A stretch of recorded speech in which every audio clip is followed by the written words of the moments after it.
a little bit about how this legislation fits in with the overall budget. Would that be okay? That is fine. So, you know, the where we are in the budget season is that the administration presents a budget, and then council has held hearings for the last month on that budget, and then we have to vote to approve that budget. The budget doesn't become law until the council votes to approve the budget. And so the administration, like a lot of people have mentioned tonight, did propose giving $16 million to developers. And some council members have come back with an alternative proposal.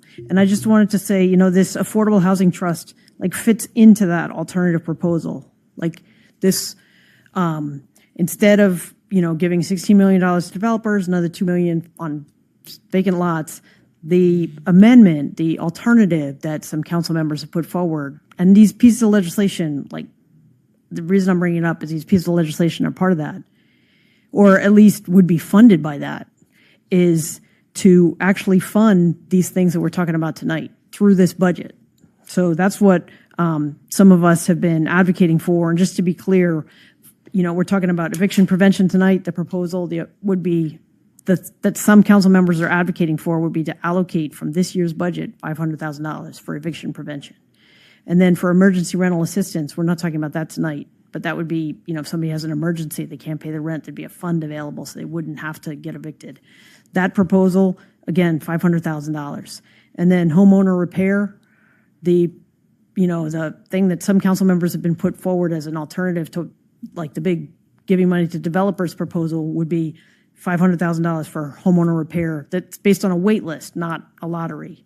And then legislation that is about security deposit, giving assistance for security deposit and first month's rent. I believe that's also on the agenda tonight. That would be funded. Like it's proposed by some council members to fund that legislation with $500,000. And then the last thing would be, again, to do something about property tax assessments. There's just so many errors in property tax assessments. So many people are paying more than their fair share. Other people, you know, some of the bigger businesses are paying less, maybe less than their fair share based on the actual value of their property. So we need to do something about that. So that proposal would be $500,000 for those 5 different, you know, approaches to what housing needs are. And then the last would be $10 million for the Affordable Housing Trust. And then some council members, you know, have been advocating for that. And then the last thing would be to ask the state to match that with $10 million from the bond bill, from the state bond bill. So I just want to kind of say how these all things fit together. But I'm not going to talk that much more, Councilwoman.